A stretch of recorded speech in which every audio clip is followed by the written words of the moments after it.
Tami Fratis, Managing Director at ACT Capital Advisors, and I'm the host of your show today. I'm flying solo, so you'll have to bear with me, but I think I have some interesting information about the market and about how it impacts business owners.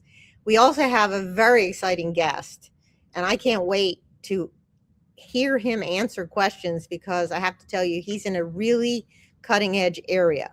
And then, of course, we're going to take questions from the audience and tell you how you can write in a question as well. So first, I want to start with something that one of my colleagues did.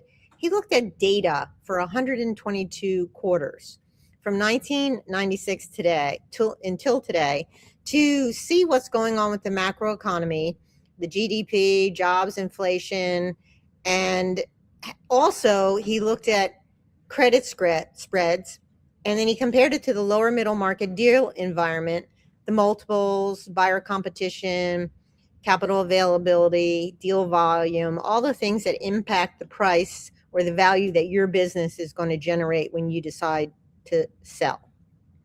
So here's what we found.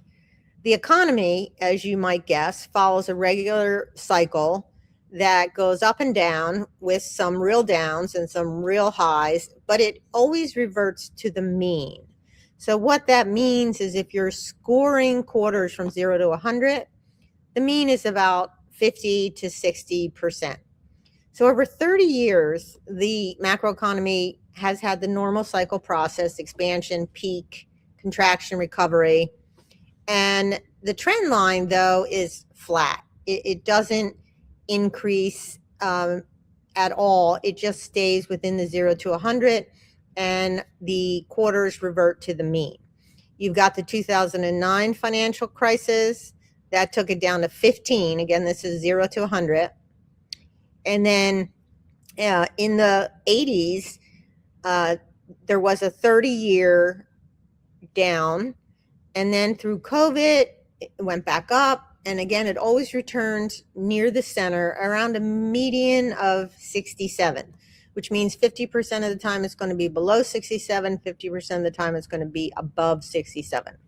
Today it sits at 59. So it's a little below the median, but it's not that far below. So the key takeaway is the economy itself is not the thing that we should use to try and time the sale of our business around, because nothing makes or guarantees the economy to be permanently better later, because again, it reverts to the mean. Waiting for a stronger economy is waiting for a coin to land the same way twice. And the years you burn waiting, you don't get back. So what does that mean? The deal market has a trend. And unlike the economy, it doesn't stay flat and it doesn't revert to the mean. It gradually goes up over time as productivity increases and innovation increases and all kinds of other positive impacts happen for the middle market. So right now it'd be AI. So even though the lower middle market and the middle market has cycles too, it trends upward. So over the last 30 years, the baseline has grown 20%, 20 points, excuse me. So if we were at 50, middle between 0 and 100, we'd be at 70. So let's look at what the deal market did during the downturns. So in late 1990s, it was a low of 18. The dot-com and 9/11 was 28. The 2009 financial crisis was at 38. You'll see it's trending upward, right? COVID, it was 41. And today the low is 59. So every recession bottoms out higher than the one before, unlike the economy. So don't misread this. This doesn't mean that the deal market is recession proof, but what it does mean is that the market infrastructure, the financing, the access to capital, the number of buyers, doesn't completely go away. Okay, so the two markets sort of move together, as I mentioned, but they're not in absolute sync because the deal market trends upward and the economy reverts to the mean. Right now, we're in a low volume market, meaning a low volume for deals with boom level pricing. So why is that? Well, we went through the 2022 rate shock, hard bottom in 2023, recovery through 2024, then a second softening in 2025 into 2026. And so the number of deals in the lower middle market were down 23%, down 41% from the 2021 peak, which was the COVID hangover, when nothing got done during COVID. And we're at the lowest tally right now since 2017. So low volume. But on average, purchase price multiples held constant. So it's not a shortage of capital or buyer interest, it's buyers being more selective. So put these two together and you get an unusual setup today, 2024 level pricing, so higher prices, in a 2023 lower volume market. So there's abundant capital chasing deals and very few other sellers competing for buyers' attention. So the quality deals are getting the price of a boom with low competition. However, when the cycle turns, it turns really violently. The rising floor in the deal market won't save your valuation. A more resilient market is not a softer landing when a downturn hits. So let me give you a couple examples. Let's say you have a business with $5 million of earnings before interest and taxes. Your multiple is a 7 times EBITDA, which gives you a value of $35 million today. If we have a 20% correction in the market, so a mild downturn, your EBITDA might fall by 10%, only $500,000, $4.5 million. However, the multiple goes from 7 to 5, and your new value is $22.5 million. You've just lost 36% of value overnight, and it wasn't your fault. It was the market, a mild recession. If we have a serious recession, 35% correction, your EBITDA is going to fall by 25% to $3.75 million. The multiple is going to drop again 3 or 4 times. So now you're at a new value of $15 million, and you've just lost 57% of your value. Now, unfortunately, that damage doesn't reverse quickly when the recession ends. In a mild downturn, deal volume takes 12 to 14 months to recover. Valuation, though, takes 2 to 4 years to recover. And deal terms take 3 to 5 years to recover. Well, why is that? It's because the people that would be buying your business had to sell businesses during the downturn, and they got hurt and don't want to pay up for a business after they just had to take a haircut on theirs. So the real cost of waiting is that not saved by the market floor that rises, but the real cost is that the exit windows don't close gradually, they close violently, and they take many years to recover, and your valuation goes down with them. So today the economy sits at 59 and the deal market's at 62, pretty close. 30-year record tells you that the economy is not going to keep cycling, and the deal market sits on a structurally higher floor. But once the economy goes down, the valuations of the companies will go down also. So today we have a low volume of businesses where capital is plentiful and the quality gets paid. So if you have a quality business and you've done your work, this is a market that pays you, doesn't make you wait in line. That's my thought for today. And now I'd like to take a question from the audience. We have Frank Rudman wrote in from Philadelphia. What are some of the problems in the credit market that are negatively affecting business development companies? Well, as I was mentioning, we've been in a somewhat frothy market. So there's been a lot of private credit debt that has been invested in businesses.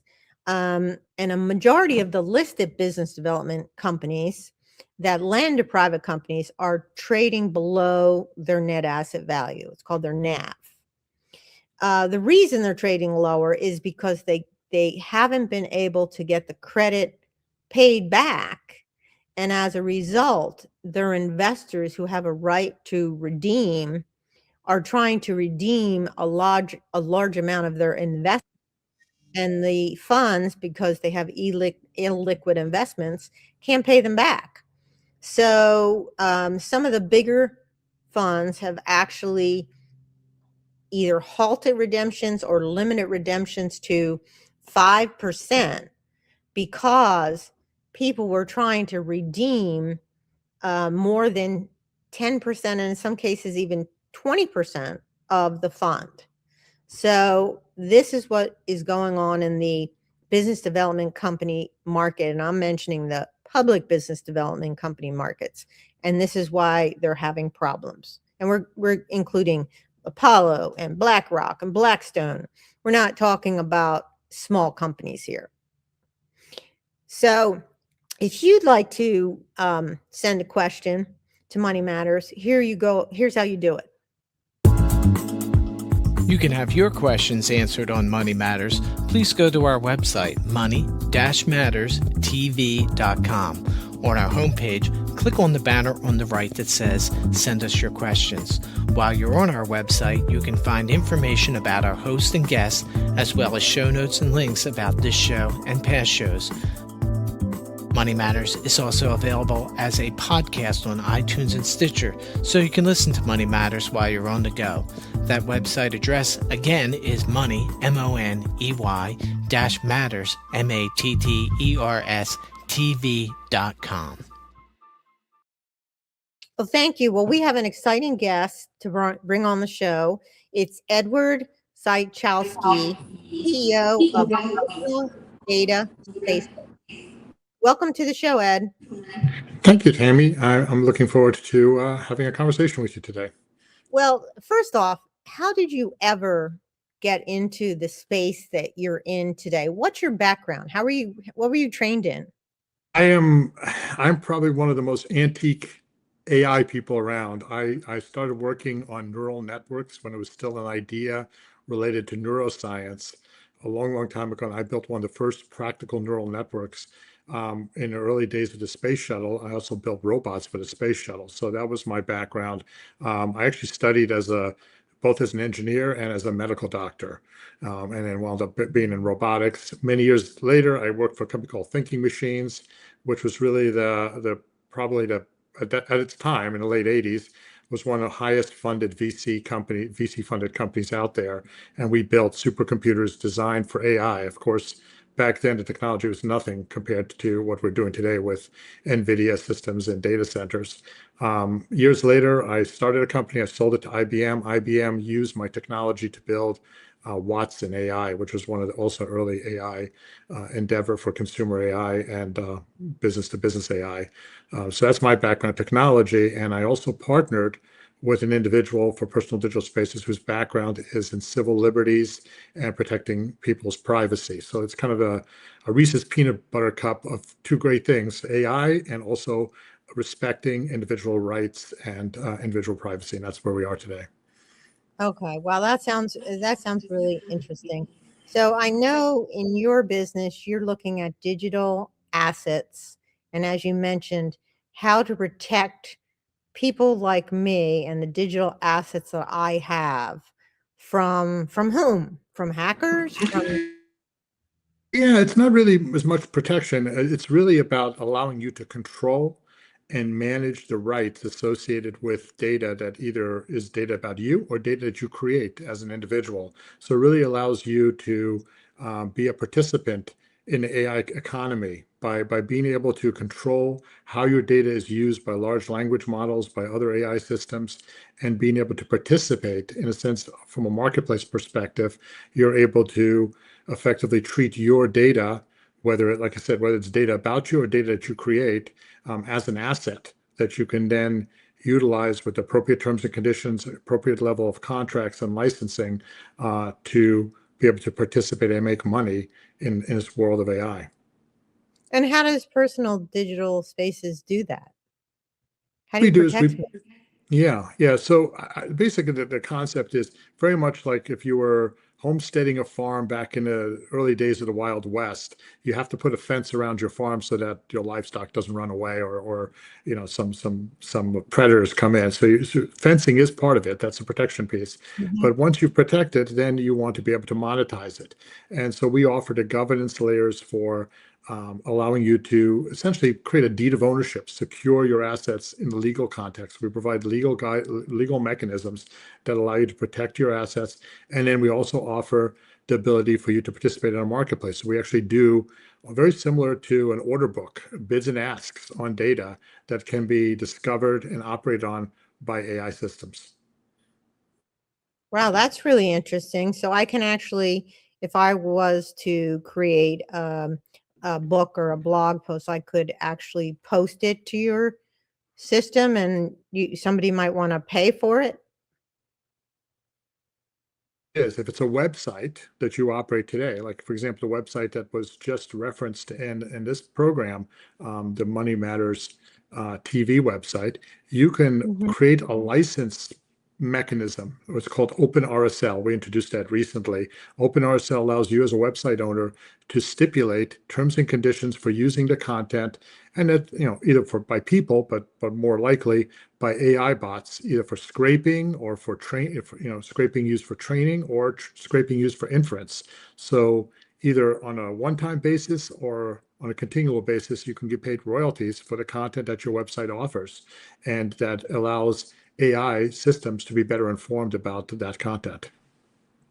So I saw some interesting projects on your website in the healthcare space, and then separately, more interesting maybe to a lot of people, would be in the media and entertainment space. Can you speak a little bit about Taylor Swift in particular and how you're? So, Taylor Swift and Matthew McConaughey and others have been going out there, and they have a whole army of attorneys and others who can protect their name, image, and likeness, and go ahead and they have their own, essentially their own corporations that help them. But for the average actor or the average celebrity, we work very closely with organizations like SAG-AFTRA and others who are trying to come up with universal standards that allow everyone to protect their name, image, and likeness. In fact, SAG-AFTRA has been working on a bill that called the No Fakes Act that provides protection and compensations for people, not just who are celebrities, but anyone for that matter. So that's how you protect your content if you're a Taylor Swift or whoever. For us, we also work a lot with book publishers as well as film companies, record companies, and others in a way that allows them to register and effectively list their assets. Again, very similar to like a stock exchange or a commodities exchange. One of our other founders was an early developer of the underlying IT infrastructure for the Chicago Merc. And so think of these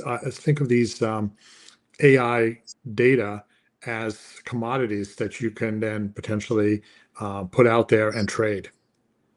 And speaking about AI, do you actually think the AI companies will pay for access to data? That's a great question.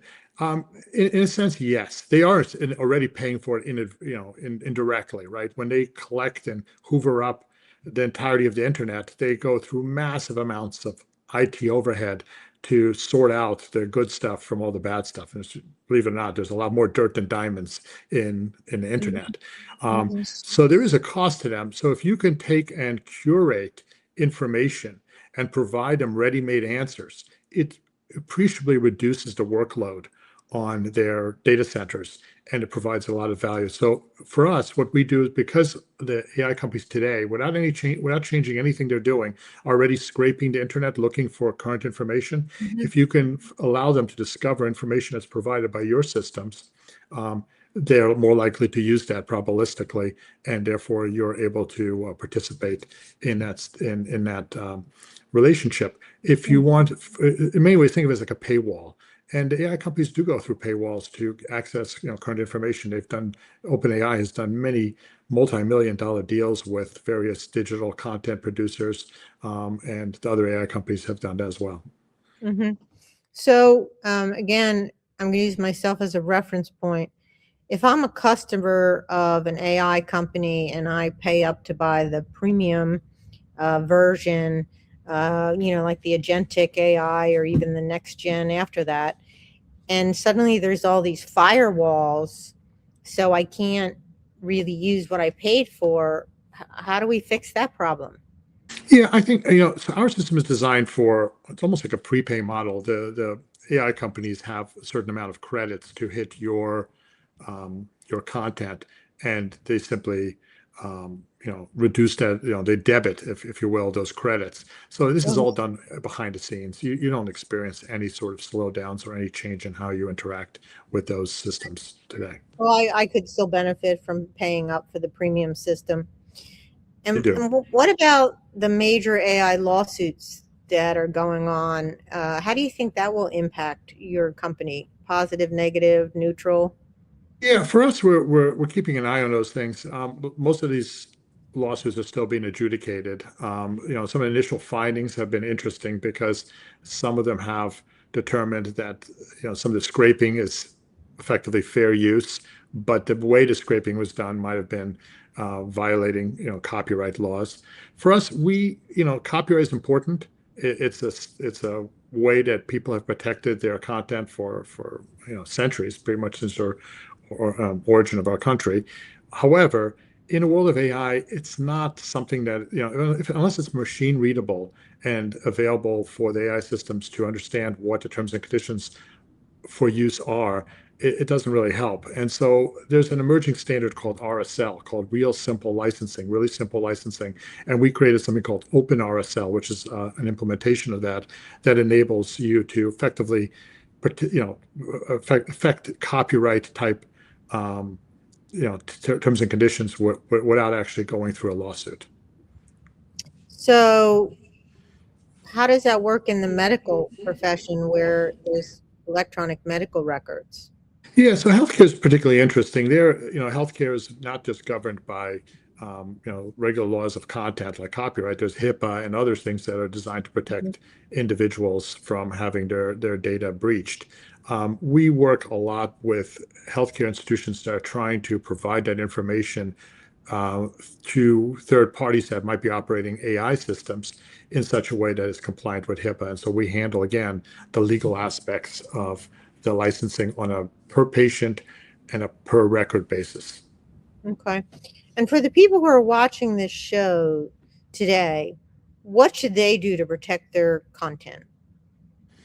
I mean, that's a great question. There's a simple answer. Is for the most part, if you're interacting with a chatbot, consider that an open sieve of your information. Don't share intimate information. A lot of people get convinced that they're talking to a friend or someone else who's a confidant.